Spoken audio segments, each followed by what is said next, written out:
Societal structure. Sure. So we're about to talk about societal structure of a robot, basically. So there's like the little baby shield guardian. So they're kind of like the chiller ones, you know, they kind of just sit there. And then there's I'm just kidding, guys, it's the same thing. Actually, there isn't really. I guess they're kind of like servants. Well, they can only be servants. They're slaves.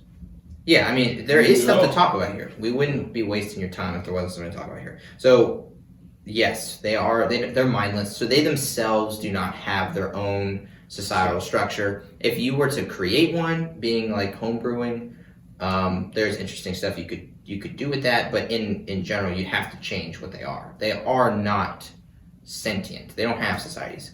But there is still things to talk about. And so what I'm thinking we could talk about is what roles they can have in other people's societies, other types of societies, and what roles they actually have had in D&D lore. And it's actually not that expansive of a list, but we might as well talk about it. So yeah, you said one. What did you say? They're kind of like servants. Servants. Like that's right. Literally their purpose is you are a servant. Yeah, they can be, I mean, so... You can literally have Alfred Shield Guardian. A butler shield. Yeah, you could have butlers. I mean, they're like the perfect slaves because not only do they listen, well, they're not sentient, so they're like the AI. They're like AI, but Jarvis. No, Jarvis in person. Well, I guess they're literally like a tractor that can just you can just look at the tractor and say, "Hey Siri, move that boulder." Well, but think about this. So it's literally imagine a society in the modern day that has like iRobot style servants, right? Like extremely capable AI that can do any task, right? And not only that, they are better physically than any person, right? They weigh way more and they can lift way more and they're invulnerable to pain and exhaustion. Imagine a society that has those at their disposal. Fat people.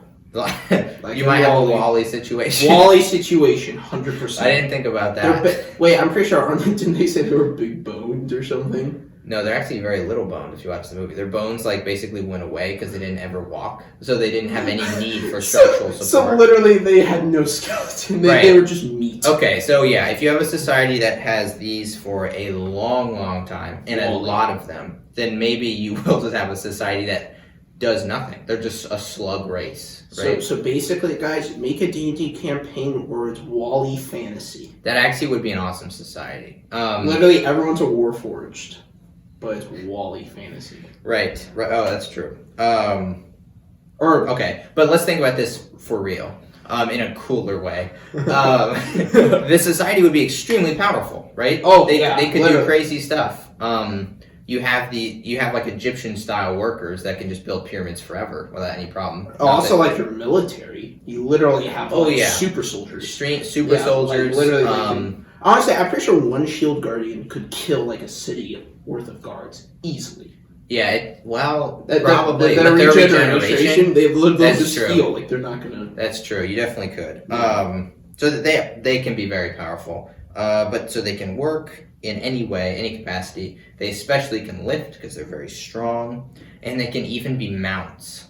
So they can carry people around. Oh my god! Right? Because they don't get exhausted. They can easily lift people. They could just walk around with people, right? You could put a seat on top of one, and it will walk forever. I found a new chariot. Right, it's the ultimate chariot. It's the ultimate. I mean, they're probably not fast. It's not very fast, but it's the ultimate chariot to show who's boss and to show that do not mess with me. I got Shield Guardian chariot. Yes, and so these are all ways you can use Shield Guardian, but the biggest one, which you might have guessed by their name, is to guard things or patrol places or protect people. So the ultimate police? The ultimate police, or kind of like prison guards. If you gave them, that would be cool. Yeah, if you gave them the job of protect the people. See, you could totally get into weird Terminator stuff here, right? Like it's like make sure no people are harmed. Okay, Well, what if they decide to kill everyone in their sleep, and therefore never again will anyone be harmed? Like, something like that. Or like a little kid trips and he harms his knee, and it walks up to him and says, "You were harmed. You harmed yourself," and beats. Or it's like, yeah, you hurt yourself. You go to jail now. Something like that. Come here. So that you could definitely have a society where the PCs show up, and there's this like police force of shield guardians. But then they find out it's like, oh, this is a problem. These people have now become imprisoned by these shield guardians or something. Yeah. Well, I mean, would a shield? So I guess like every shield guardian, there would have to be someone who controls them, like unless you can wear like shield guardian rings, come up with the bling. You got like the right eight shield guardian rings. You're like, whoa, what's up, shield guardians? Go do your stuff. Yes, but maybe something we didn't mention is, when an order is made with the amulet, it will follow that order until another order is given. So let's say you make an order and then that person is dead, it doesn't matter. Actually, right? yeah. They still continue to do it. Yeah, so kind of like a good example. I actually heard of this one. It was pretty funny. So like imagine like you're about to kill the master and the master's going to like die from his wounds. So he tells the shield guardian to pick him up and run. But then he dies in his arms. So now, there's just this random shield guardian just sprinting around the world with some decomposing corpse. Just like running around and doesn't know what to do. Like that would be kind of cool instances like that. That'd be a funny encounter. Like you just see that running by and you're like, What? Okay. But yeah. So yeah. I mean, in terms of a society, they're extremely great, or maybe not, depending on how you want to play them. Honestly, they're probably, you can't, you just have to really mess up.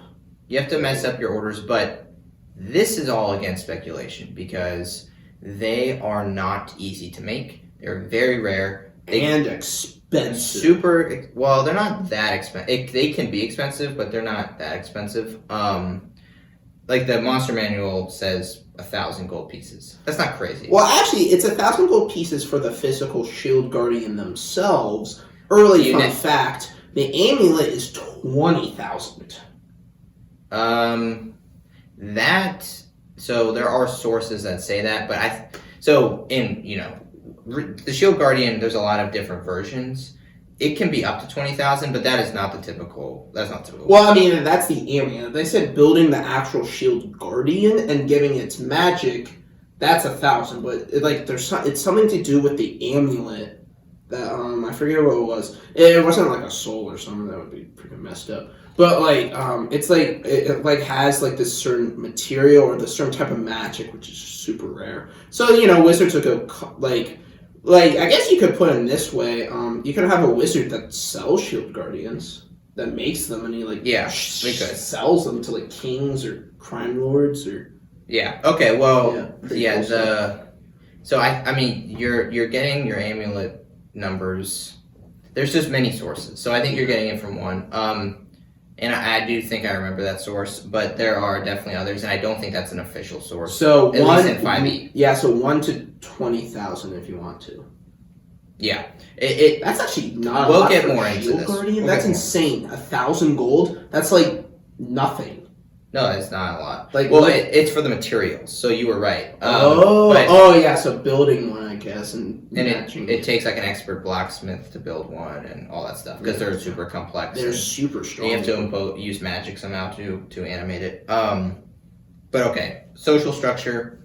I think we've touched on. They don't really have one, but we gave you some ideas of how they can be involved in other societies. But like I was saying, they are rare, and so this really doesn't happen. And it really shouldn't, because as we talked about, it would be super OP to have an army of these things. Yeah, that would be scary. Orc horde? Nah. Shield guardian horde. Right. So if you want to be accurate to the Forgotten Realms and how D&D intends, you're not going to find a society that's reliant on these. You're going to find maybe an individual that's reliant on one or a couple, but you're not going to find armies of them. But if you want armies, there's some ideas. Boom. Armies. That would be so scary. All right, enemies and allies. Probably another very simple one. This one's simple. Its ally is its master, and I guess itself. And its enemies is whoever the master deems its enemies. Yep, pretty much. That's basically it. It's loyal to like the highest degree to its master. It actually physically cannot betray them. Yeah, it wouldn't even want. It doesn't have wants, right? It just it serves the master, and other than that, enemies and allies doesn't even compute. It doesn't look at things that way. It takes orders. That's it. Yeah. I guess the next part. So we're done with enemies and allies. Yep. So very quick. That's how quick that is. Yep.